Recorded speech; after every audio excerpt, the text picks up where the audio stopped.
Hello, ladies and gentlemen. For a long time during the election cycle, we were told about the seven core swing states. Nevada, Arizona, Georgia, North Carolina, Pennsylvania, Michigan, Wisconsin were relatively close in polling and were conceivably the only states that could flip. Now, that was kind of, to some extent, rebutted by the results. Obviously, Arizona and Nevada were more lopsided than the most narrow Democrat win in New Hampshire. Even Arizona was almost like by 0.2%, had the election been 0.2% redder for Trump. Um, Arizona would have been more lopsided than New Jersey, which New Jersey received no coverage during the election. No one thought the state was going to be competitive. Um, while Arizona was considered a core swing state, and according to people like Arrest Trump, it was going to go to Kamala Harris by 5. According to people like Arrest Trump, though. So, for the most part, we do expect most of these seven swing states to carry over into the next presidential election, and even for races like Senate, governor, and sometimes House, bunch of down ballot positions in constitutional offices. These races, if you want to pick a random race out of a hat, and you have the choice between one of the 43 states not conventionally considered a swing state, and one of the seven races considered a swing state. If you want to pick a state and just by sheer chance uh, pull a competitive election, more than likely these states are going to be overrepresented in terms of competitive elections. Now, you could include races like New Jersey, New Hampshire, Minnesota, even if you want to get a little bit crazy, New Mexico into the swing state columns. And for the same thing for Democrats, well, you can include Maine second, but for the most part, the core seven, or depending on how elections trend, eight swing states will hold up. Now, in the future, and this is tentative, of course, this can change, but I'd say the swing states probably on the balance will look something like this. Nevada and Arizona will continue to trend to these are not margins, by the way. Um, the likely margins means it's a swing state leaning towards one party. So, like, if I put I don't know, North Carolina is likely Democrat. That doesn't mean I will think Democrats win it by 5. That means I think Democrats are favored in it long term, which we'll get to that. But Nevada and Arizona shifted pretty heavily Republican this cycle. Especially in the urban Democrat cores like Clark County, Vegas, and Phoenix. Maricopa County did end up flipping, unlike Vegas, but I think these trends probably should continue. Arizona, looking into it, I'd be a little bit worried about it in the future. I think if I had to critique myself, I'm to some extent overrepresenting the rightward swing in Arizona, but I still think it becomes a Republican leaning swing state. Nevada is gone for Democrats long term. Like, ha ha ha ha ha. Clark County is going to be the next Miami Dade. Um, hate to break it to you, but I'd say those most people agree on. Then we get to Georgia and North Carolina. Georgia and North Carolina, I could really see going either way, but I think the general consensus is Georgia. The GOP will not win it in the long term. Um, I could see a scenario in which the GOP could hold Georgia for some elections, but eventually what you're going to see is these southern suburban trends will continue, and eventually you're going to see the four cave out in Cobb, Cherokee, Forsyth. Now, I'm not saying that Democrats win Cherokee County. I'm saying that Cherokee County is in an R plus 39 margin. If it's even R plus 35, Republicans are in deep, deep shit. Same thing with Cobb County. I'm not saying it's going to be a Democrat plus 30 margin like people pretended it was going to be um, way back in 2023.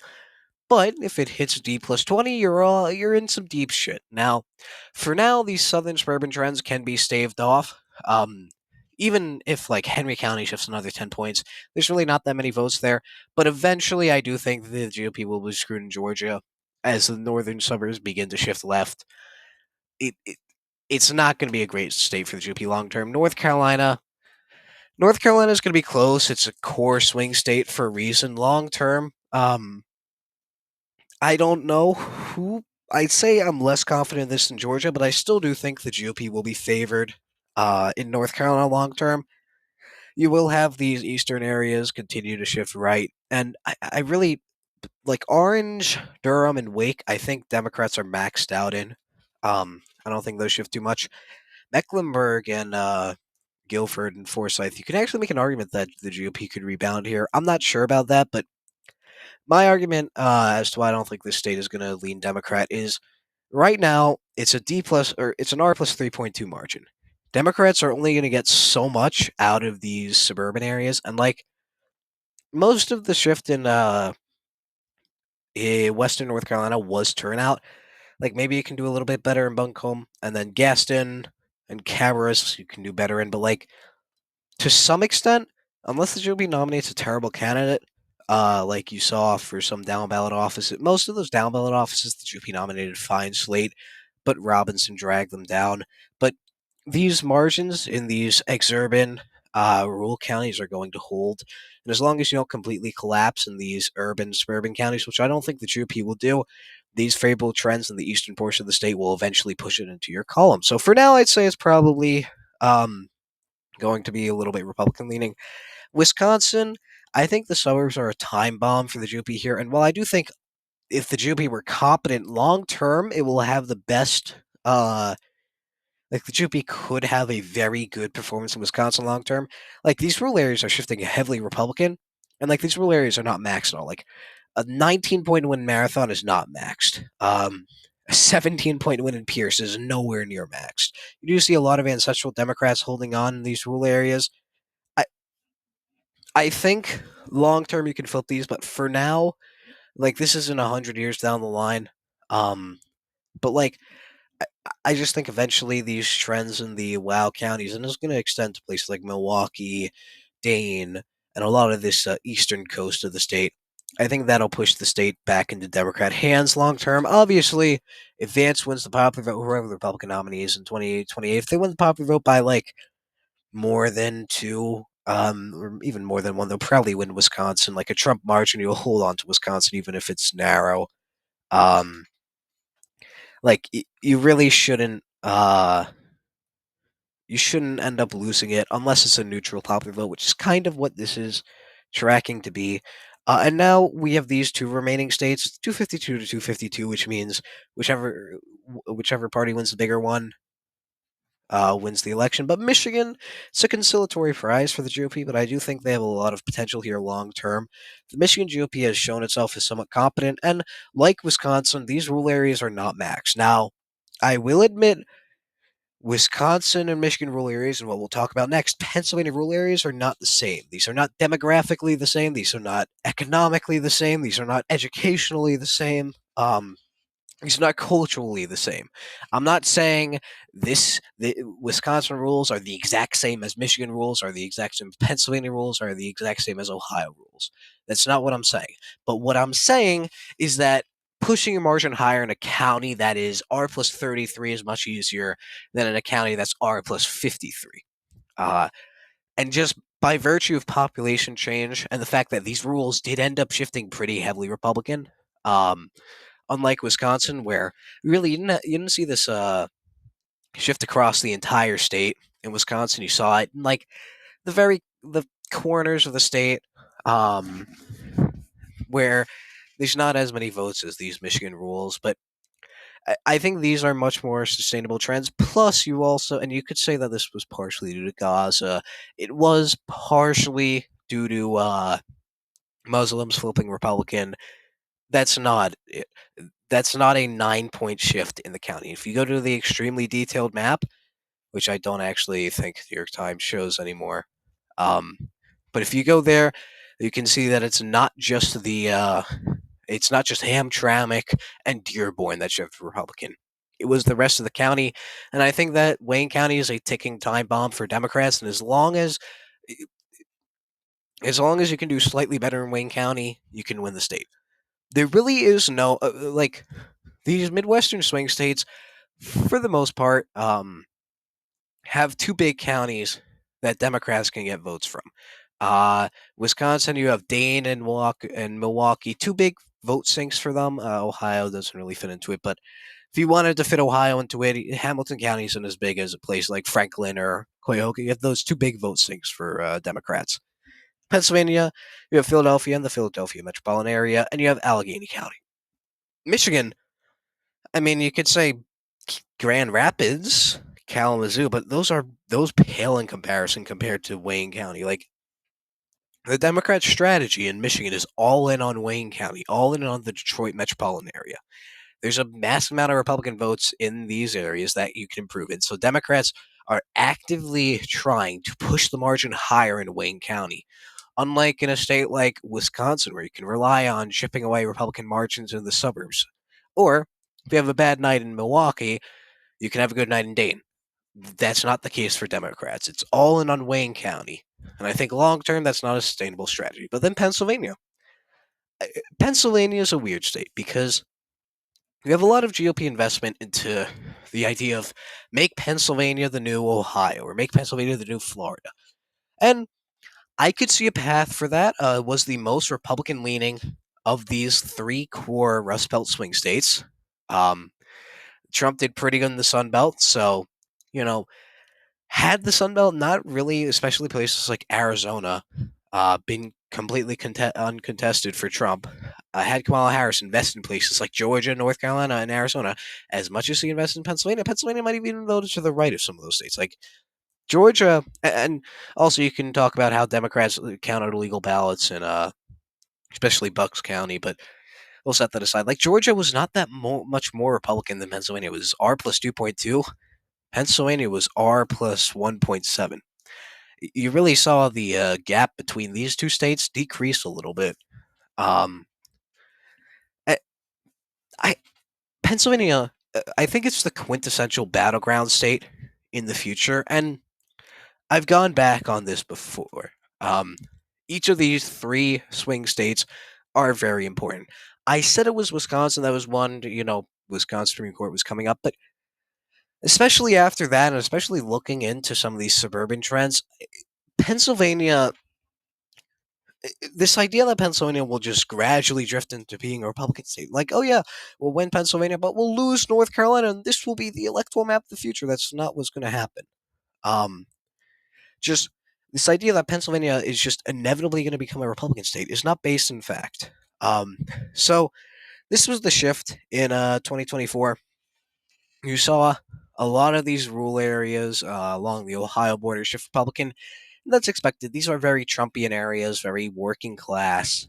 Um, you saw northeastern Pennsylvania shift Republican. Once again, kind of expected. You can even see Vance go out there and win Lackawanna and Lehigh County on a good night for him. But where you saw a pretty big shock to expectations was Bucks, Montgomery, Chester, and Delaware. Now, before the election, he really had to be there.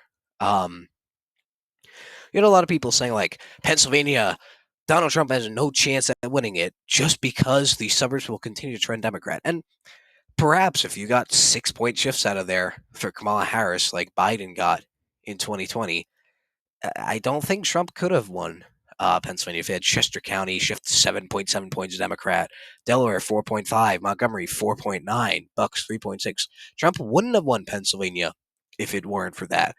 But that begs the question out of these suburban counties. Can Republicans repeat that swing into the future? Because here's what worries me. Remember, I'm talking about maxing these rural areas? Let's look at the average Pennsylvania rural area. R plus 51. You're not you're not going to get too much out of there, and you didn't. Even Clearfield is shifted slightly Republican. These counties, for the most part, shifted Republican, but it was much less uniform than say Michigan, where Michigan you barely saw any Democrat shows. You saw like Ottawa, um, the Grand Traverse area, Emmett County, um, Charlevoix. All these areas have been shifting Democrat for a while. Wisconsin, you saw only 4 counties shift Democrat: the Wow counties and Door County. Pennsylvania, we can go to it. Um, we can look at this. You saw quite a few counties shift Democrat, and even these counties that shifted under a point Republican. Like that's not That's not what you want. You don't want your win in Pennsylvania to be fueled by these suburban areas. Now, why? Well, to get into that, we have to discuss why the metric of a trend, and I'm using air quotes, but you can't see my face cam, is retarded. Now, trends are important to some extent. Like, guys, did you know that Maverick County is trending Republican? Wow, the national environment shifted 6 points Republican, and this shifted 28. It's shifting Republican. Wow. Um, and like to some extent, you can point out like I think that X state is trending Republican. Like New York, I think New York is trending Republican. Whoa, hot take there. Wow. I think that Texas is trending Republican. Whoa, what a surprise! Actually, people would disagree with me for that. Next time you're like, oh no, Texas is actually trending Democrat. Yeah. I agreed. 9.5 swing in Dallas. Yeah, there's no sustainable way to win Texas with that. But it's really hard when you get to these swing states because Kamala Harris ran an innovative campaign, um, which was pretend the United States is not the United States and that it's only 93 electoral votes. Pretend that instead of the United States, you see one, two, three, four, five, six, 7 states and nothing else, which is partially why the reason why the U.S. shifted 6 points Republican. Had Kamala Harris run a national campaign, maybe the U.S. would have still shifted 6 points Republican, but it would have been much more uniform. You saw like California, New York, New Jersey, New York. Guess who's the only one who put any effort into that state? Donald Trump. Um, States like South Carolina, Alabama. You would think that a black woman being the nominee would turn out a lot of voters here. There was no infrastructure whatsoever to do so. Um, you can even look here at the extremely detailed map. You see these shifts virtually stop at the border of these states. You can, to some extent, make out the borders of each state by which precinct shifted Republican, which precinct shifted Democrat. By the way, as evidence for my earlier statement on what the fuck is this is why I don't use this map because it's laggy as fuck. Woohoo! Seems I selected the text here and it killed itself because of that. But like, yeah, a lot of this is suburbia shifting Republican, not exactly sustainable. Same thing with Pennsylvania. Wow, segue. Yeah, you see these precincts across Pennsylvania. Like this is completely random, and the reason it's completely random is because these areas are not shifting Republican. Republicans are maxed out in most of rural Pennsylvania. I'm fairly confident in that. Like 2020, you saw a similar thing here. Some areas shifted Democrat, some areas shifted Republican. That was the last hurrah for Republicans in rural Pennsylvania. Now it's just that incessant voting base, where you're always going to get this virtually the same percent of the vote in rural Pennsylvania. You can jack up turnout a little bit higher. Congrats, but you won't improve based off that alone. And if you're depending solely, if your idea of why Pennsylvania is destined to become a Republican state is based on you getting higher turnout in the rural areas. That's not a good way. Like Florida became a solid Republican state because Republicans took over Miami. Like this is why Florida became a Republican state because Democrats just had nowhere to get anything from. Like you had some areas swing Democrat. Wow, congrats. But like when Miami Dade is D+7, like you just don't net enough votes to win Florida, and you saw this repeated in 2024. Look at this. Everywhere shifted Republican. That's not what happened in Pennsylvania. And Pennsylvania, Pittsburgh is barely shifting Republican. Like this is completely random. Um, like it's as if a toddler drew on the map with different colors. And suburbia shifted Republican, but like, why was that? And you can make the argument that that's because suburbia is trending Republican. And okay, but I think it's more because it's elastic. And that's why I don't like the metric of a trend. Because 2020, if you wanted to do a trend map for Pennsylvania, what you would see is all the rural areas trended Republican, all the suburban areas trended Democrat. Even northeastern Pennsylvania, Lackawanna is 5 points Democrat. Same thing with Luzerne. Same thing with Monroe. Same thing with Pike. Same thing with Northampton. You want to do a trend map, you would see the entirety of eastern Pennsylvania trend Democrat, while western Pennsylvania, and with the exceptions of like Butler, Allegheny, but like the rural Pennsylvania, trended Republican. The exact opposite happened in 2024.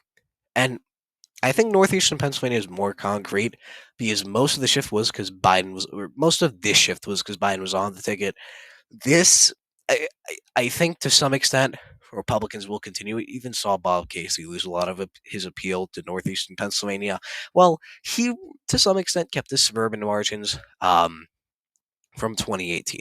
But like, I think this is another good example. Where did John Fetterman improve? He improved in the rural areas. Now, had Republicans turned out for this race, I think John Fetterman would have ended up losing. I don't think Mehmet Oz was the best candidate, but he was good enough that like he wouldn't have lost to John Fetterman. But you saw suburbia. Once again it trended Republican, and I think at the end of the day, the reason Pennsylvania was won by Trump is because he won the swing areas of suburbia. Um, I think at the end of the day, you see northeastern Pennsylvania, the rural areas, Pittsburgh, um, all of this cancel each other out. And then what you have is you have one, two, three, four, five counties that matter. Philadelphia will continue to shift Republican. You had the same thing happen in 2020. Even with higher turnout, it ended up shifting Republican. And then you had it happen again in 2024. I just think that Philadelphia trend is concrete. But at some point, Pennsylvania is going to be decided by, and you can include Lancaster and Berks into this, because Lancaster probably ends up shifting Democrat come 2028, unless Republicans blow out Democrats nationwide again. You'll see these suburban areas swing back and forth, and that's not a concrete trend. So I think while I will predict Vance winning by quite a bit against certain Democratic opponents, because I just think the Democratic Party has become incompetent to some extent, unless they can have a pretty big blue wave in 2026, they're just completely incompetent. Even if they get everything they want, 51-49 Senate for Republicans, 230 House seats. Like, they just don't have a good nominee. But, this isn't just for the presidency. And at some point, this idea that, like, Republicans have won their final election, and from now on it'll be smooth sailing is going to be wrong. Because Pennsylvania swung to us in 2016, it swung away from us in 2020, it will swing to us, or it swung to us again in 2024, and it'll swing back and forth for a while. Could it become a Republican state if you can crack these suburbs? Maybe. But I'm not sure about that. And whether these trends were just one election um, and a fluke and they'll swing back, or a permanent trend, the jury is still out on.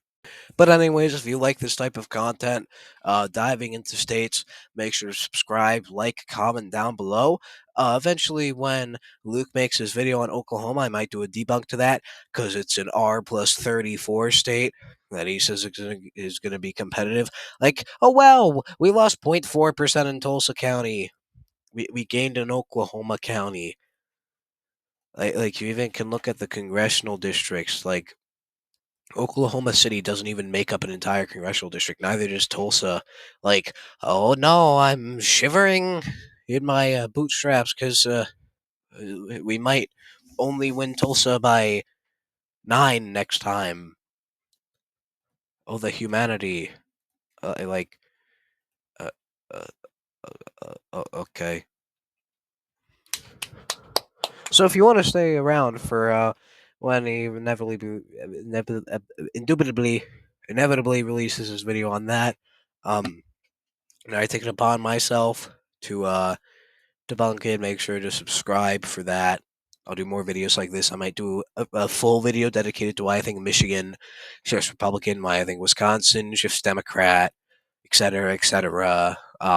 If you want to see more alternate history scenarios, make sure to subscribe for that as well. Um, 1 week until the Canadian election. Woohoo! Or it'll be a little bit less by the time this video is published. So stay tuned for that. We'll be making. I might make like 1 or 2 videos on that before election night. But thank you for watching. Uh, Godspeed. Testers on.